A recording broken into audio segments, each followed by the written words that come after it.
Ideal clients or model sa mga student or beginner sa permanent makeup.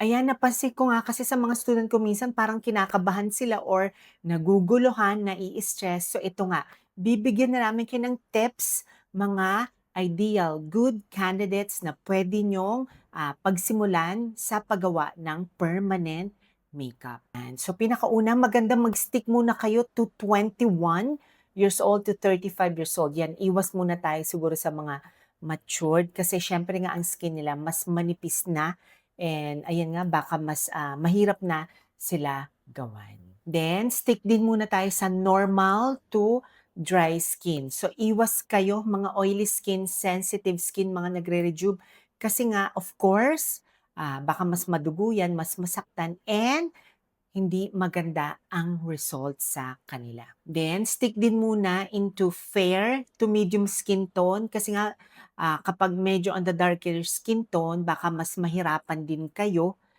Yan nga ako may experience ako parang from Jamaica talaga. Talagang nahirapan ako nung ginawan ko siya ng permanent makeup. Ito din, very important. Napansin ko mga student ko, nagdadala ng models, meron silang previous tattoo. So please, iwas kayo kapag gumagawa na kayo ng models or mga beginners sa mga clients ninyo, may mga old tattoo. Kasi nga, pag old tattoo, like I've said, it's more of reconstruction na yan. Talagang mahihirapan kayo and more of advanced type na yan. Kahit nga yung mga magagaling na kilala ko, mga expert artist na, grandmaster artists, hindi sila gumagawa ng may old eyebrow tattoo. Kasi nga, talagang pag may old eyebrow tattoo yan, so skin and canvas natin, sila yung tipong madumi na. So, kailangan mas maganda mag-start kayo sa malinis and mga virgin skin type muna. Then, stick muna kayo sa mga clients, mga models na, of course, mabait, cooperative, and supportive. Yan. Iwas kayo magdala ng models na maarte, na, yan, hindi kayo susuportahan. Kasi nga ako, may experience ako talaga, yung student ko, tigdala ng model, nag-away pa sila, no? Nagkabaranggayan, nag-block, nag-unfriend sa FB. So, advice ko nga sa inyo, ang dalhin yung model, mag-start kayo sa mga model clients na mababait, supportive, and maiintindihan kayo sa process ninyo. And sa lip tattoo din, iwas kayo gumawa ng lips na dark. Yan. Kasi ang mga dark lips talaga for advanced din yan, medyo mahirap gawan.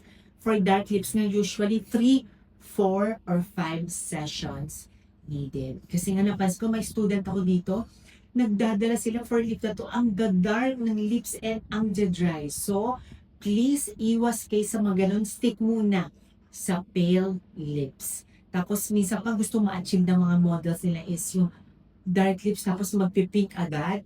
It's impossible talaga gawin, no? Yung mga nakikita niyo mga mga pale or mga pink lips na mga gawa sa internet, usually yan, mga pale lips yan. So, pinapatungan lang ng konting-konting red pigment para magmukhang pinkish lip tint effect. Yan. So, if you have any idea or any topics na gusto nyong i-share namin sa inyo, please comment down below and freely message us for our latest schedule and rates. Bye for now.